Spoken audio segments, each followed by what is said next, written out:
back to the physics class. Today we are going to start chapter number 5, that is laws of motion. Chapter 5 is laws of motion. What is the theme of the chapter? That is laws of motion.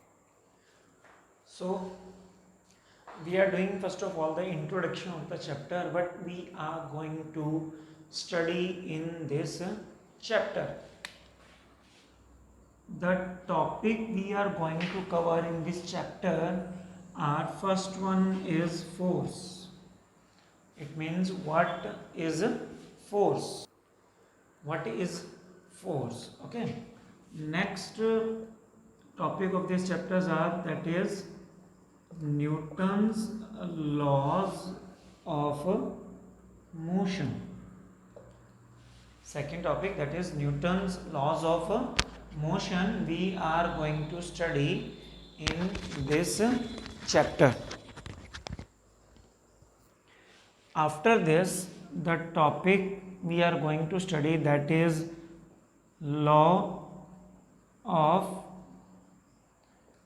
conservation of linear momentum.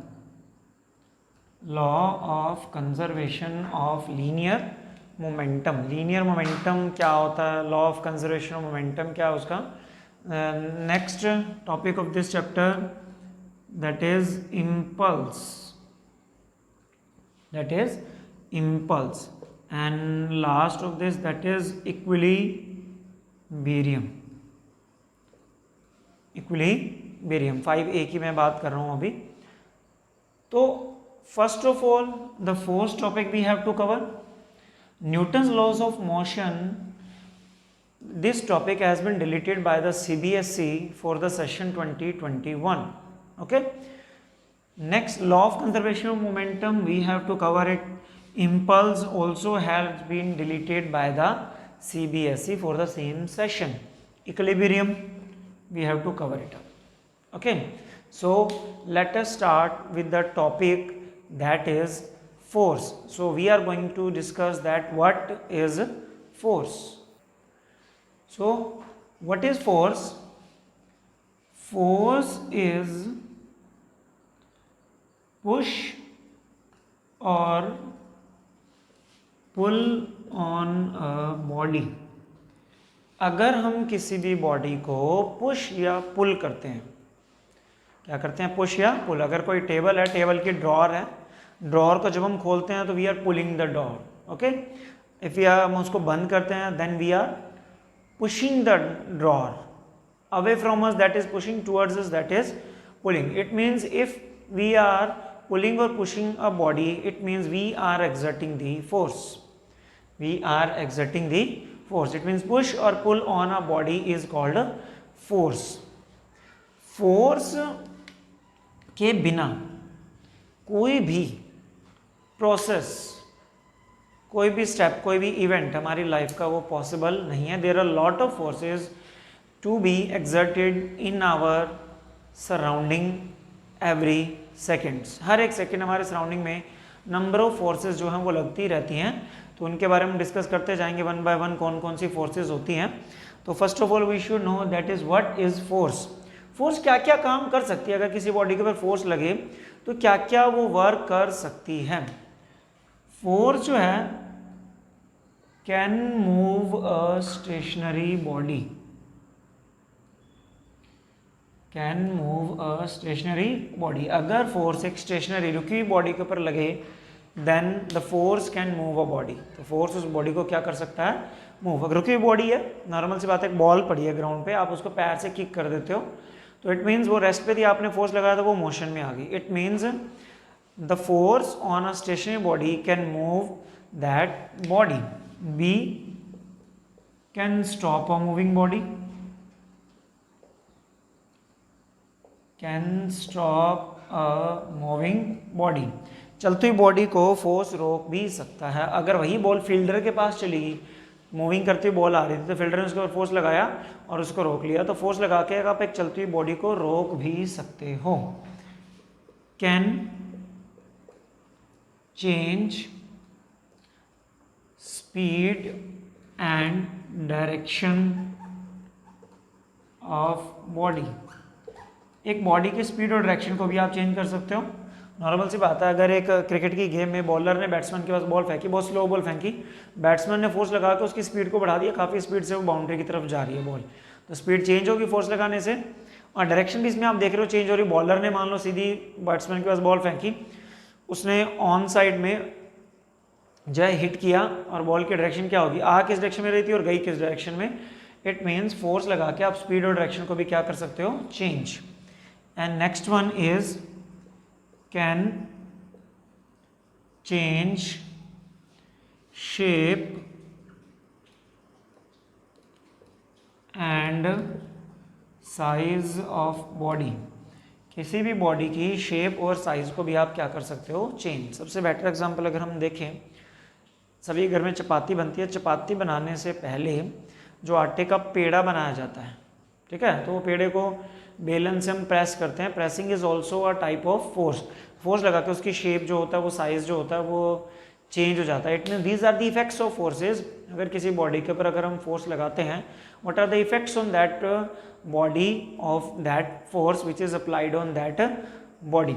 So what is force? Basically, if you want to define the force, that is force is push or pull on a body. Next, SI unit of force. SI unit of a force. Force की जो SI unit होती है that is Newton. Force की जो SI unit है that is Newton and symbol is N.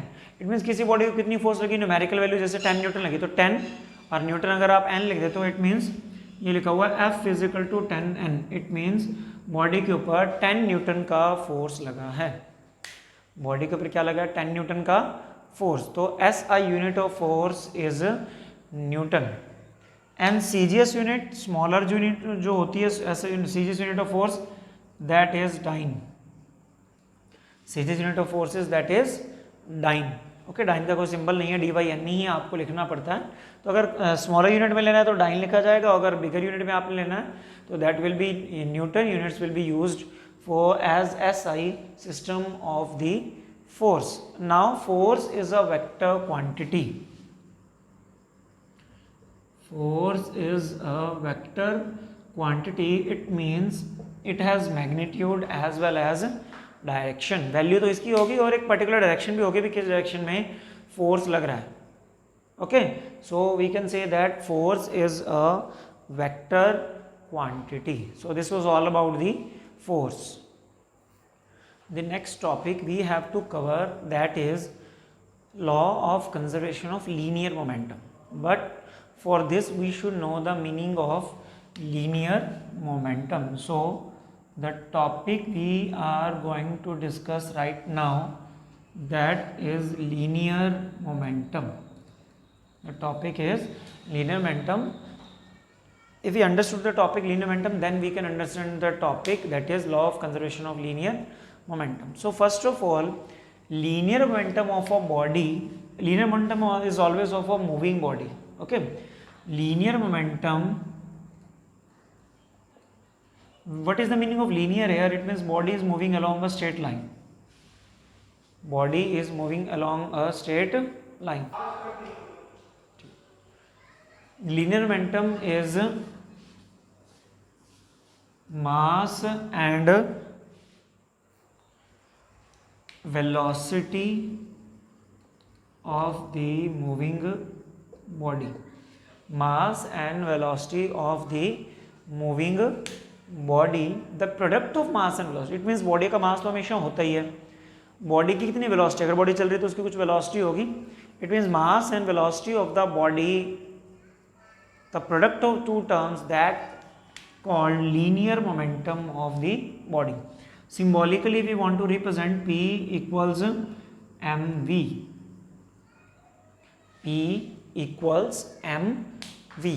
Okay, P represent linear momentum. Mass standing for symbolically we can represent it as m, and v stands for velocity. So linear momentum is mass and velocity of the body, mass product velocity. Okay, so if we want to consider here there that if we want to change the momentum of a body, what we have to do? It means momentum दो बातों पे depend करता है, मास पे भी और velocity पे. But mass of a body is constant. Mass of a body is always constant. Body का मास कभी चेंज होता नहीं, तो वेलोसिटी उसकी क्या हो जाएगी? चेंज हो जाएगी. तो वेलोसिटी किसी बॉडी की चेंज कर सकते हैं आप. वेलोसिटी कैसे चेंज कर सकते हैं? क्वेश्चन ये आता है, तो वो उसका आंसर है बाय अप्लाइंग फोर्स. ओके, अगर एक बॉडी रेस्ट पे है तो उसकी वेलोसिटी जीरो. अगर हमने उसके ऊपर फोर्स लगा दी, किक कर दिया, जैसे बॉल का एग्जांपल दिया था अभी, तो फोर्स लगा के बॉल जो है मूव करने लगी. अगर वो मूव करने लगी इट मीन्स उसकी कुछ वेलोसिटी आएगी. तो वेलोसिटी आप कैसे लगा सकते हो? बाय अप्लाइंग फोर्स चेंज कर सकते हो. तो वेलोसिटी अगर चेंज होगी तो यहाँ पे मोमेंटम भी क्या हो जाएगा? Change. It means if we want to change the momentum of a body we have to change the velocity of that body. Body की वेलोसिटी चेंज कर दो तो उसी बॉडी का जो है मोमेंटम वो है वो जो चेंज हो जाएगा. Okay, so now what is the SI unit of momentum? SI unit of momentum. Momentum का जो SI यूनिट इसी फॉर्मूला से बनेगा. मास की SI यूनिट होती है kg, वेलोसिटी की होती है metre per second. So what is the SI unit of linear momentum? That is kilogram metre per second is the SI unit of linear momentum. SI unit of linear momentum. Now what is our next topic? That is law of conservation of momentum. Okay, means we want to conserve the momentum of a body. हम body का जो momentum है उसको conserve करना चाहते हैं. What is the meaning of conserve? एक जैसा रखना चाहते हैं. ये मोमेंटम कब चेंज होगा? अभी मैंने बताया जब वेलोसिटी चेंज हो जाए. मास एक बॉडी का चेंज होता ही नहीं. अगर मास चेंज होता नहीं, मोमेंटम हम ऐसे रखना चाहते हैं तो वेलोसिटी भी ना चेंज हो. अगर वेलोसिटी बॉडी की ना चेंज हो और मास भी अगर ना चेंज हो तो क्या उसका मोमेंटम चेंज होगा? नहीं होगा. मास चेंज होता नहीं, वेलोसिटी कैसे चेंज होती है? फोर्स लगा के. अगर हम किसी बॉडी के ऊपर फोर्स ही ना लगाएं या नेट फोर्स उसके ऊपर जीरो लगाएं, बॉडी के ऊपर फोर्स ही जीरो हो, आप सीधी सी बात ये समझो कि अगर फोर्स जीरो हो तो क्या वेलोसिटी चेंज होगी? नहीं होगी. वेलोसिटी विल बी कांस्टेंट, क्योंकि वेलोसिटी में चेंज होती है फोर्स से. फोर्स जीरो है तो वेलोसिटी कांस्टेंट. अगर वेलोसिटी कांस्टेंट है, मास पहले कांस्टेंट है, मास भी कांस्टेंट रहे, वेलोसिटी भी कांस्टेंट रहे, दोनों ही ना चेंज हो तो बॉडी का मोमेंटम भी चेंज नहीं होगा. इट मींस मोमेंटम कंजर्व्ड रहेगा. मोमेंटम क्या रहेगा? Conserved. But what is the condition? That is external force. Force should be external. System के बाहर से फोर्स लगनी चाहिए, इंटरनल फोर्स नहीं होनी चाहिए, बाहर से फोर्स लगनी चाहिए. That is called external force. Zero तो वेलोसिटी कांस्टेंट, मास वैसे कांस्टेंट रहता है, then momentum will remains constant. then momentum of the body will remains constant. Momentum constant रहेगा और मोमेंटम कांस्टेंट रहेगा तो हमारा लॉ पूरा होगा. That is law of conservation of linear momentum. Now what we are going to discuss in detail, that is law of conservation of linear momentum. Law of conservation of linear momentum. Linear momentum का conserve. What is the meaning of conserve? Same रहना. Okay, तो conserve कब रहेगा? जब net external force क्या हो? Zero. If net external force on a body is zero, then